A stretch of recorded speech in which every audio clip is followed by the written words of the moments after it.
رمضان شریف کے فضائل کے حوالے سے تو حافظ صاحب قبلہ قرآن مجید کی وہی بڑی مشہور آیت جو سورۃ البقرہ کے اندر ہے، ارشاد باری تعالیٰ کہ یا ایھا الذین آمنوا کتب علیکم الصیام کما کتب علی الذین من قبلکم لعلکم تتقون، اے ایمان والو تم پر روزے فرض کیے گئے، کما کتب علی الذین من قبلکم جس طرح تم سے پہلوں پر روزے فرض کیے گئے۔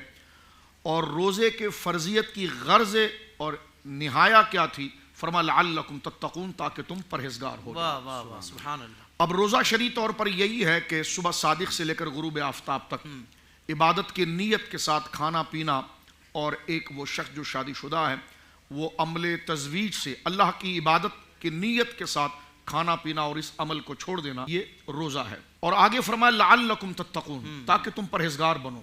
اب تقوی کا معنی اللہ سے ڈرنا، تقوی کا معنی شریعت مطہرہ کے احکام پر عمل کرنا، اللہ رب العالمین جل وعلا کی جانب سے نافذ کردہ اور فرض کردہ ان تمام فرائض کو ان کے وقتوں کے ساتھ، ان کے شرائط کے ساتھ ادا کرنا۔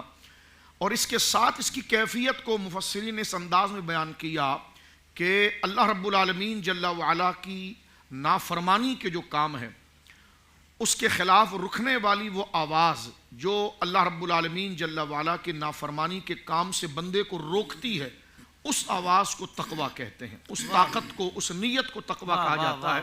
اور اس کی جو عملی مشق ہوتی ہے استحضار کی اور مراقبہ الہی کی، وہ روزے کے اندر ہوتی ہے کہ صبح سے لے کر شام تک آپ ہیں، کھانا پینا سب سامنے ہے، لیکن آپ نہیں کھاتے، اس طرف رغبت نہیں کرتے، تو آیا اس کام سے روکنے والی جو فکر ہے وہ کیا ہے؟ وہ اللہ رب العالمین جل وعلا کی بارگاہ میں باس پرس اور اس کا مراقبہ اور اس کا مشاہدہ اور اس کے حکم کی تعمیل۔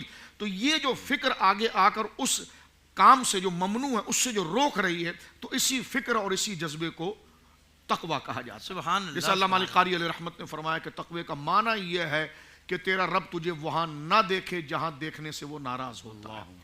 یہ تو روزے کی ایک خاص فضیلت ہے۔ رمضان وہ مہینہ ہے کہ جس میں اللہ رب العالمین جل وعلا نے قرآن کو نازل فرمایا۔ اس کو مختصر کرتے ہوئے صرف میں بخاری شریف کی ایک حدیث پڑھ دیتا ہوں۔ نبی کریم علیہ الصلوۃ والسلام کے ارشاد ہے بخاری شریف کے اندر، اور یہ کتاب الصوم میں حضور سید عالم نے فرمایا الصیام جنہ، روزہ جو ہے وہ ڈھال ہے۔ ڈھال سے مراد کوئی آفت، کوئی ضرر والی چیز جب آپ کی طرف خدا نہ کرے آئے تو آپ جب اس سے آڑ لے کر اپنے آپ کو بچاتے ہیں، تو فرمایا الصیام جنہ، صیام روزہ جو ہے وہ ایک ڈھال ہے۔ فلا یرفس، لیکن کس کے لیے وہ ڈھال بنے گا؟ فرمایا فلا یرفس ولا یجہل، نہ وہ اپنی زبان سے روزے کے دوران فحش گفتگو کرے، نہ جاہلانہ کوئی عمل یا گفتگو وہ کرے۔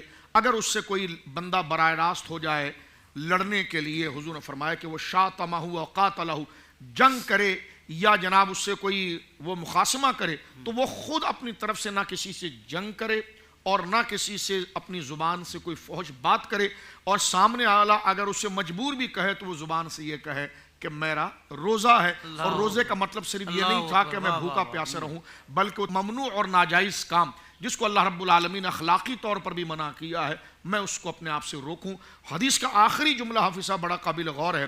حضور سید عالم صلی اللہ علیہ وسلم فرماتے ہیں کیونکہ روزہ ایک مخلص عبادت ہے۔ ایک بندہ نماز پڑھ رہا ہے تو ہم اس کو پہچان لیتے ہیں کہ نماز پڑھ رہا ہے، رکوع کی حیت دیکھ کر، سجدے کی حیت دیکھ کر، قیام کی حیت۔ لیکن ایک بندے نے حافظ صاحب آپ کے ساتھ بیٹھا ہوا روزہ رکھا ہے، اب روزہ کس طرح پتا چلے کہ وہ روزہ ہے؟ تو روزہ ایک مخلص عبادت ہے کہ جس نے رکھا ہے وہ جانتا ہے، اور جس رب کے لیے رکھا ہے، اپنے مالک کے لیے، تو اللہ رب العالمین جانتا ہے۔ تو اللہ اور اس کے بندے کے علاوہ کوئی تیسرا اس میں شامل نہیں ہوتا، تو انتہائی مخلص عبادت ہے۔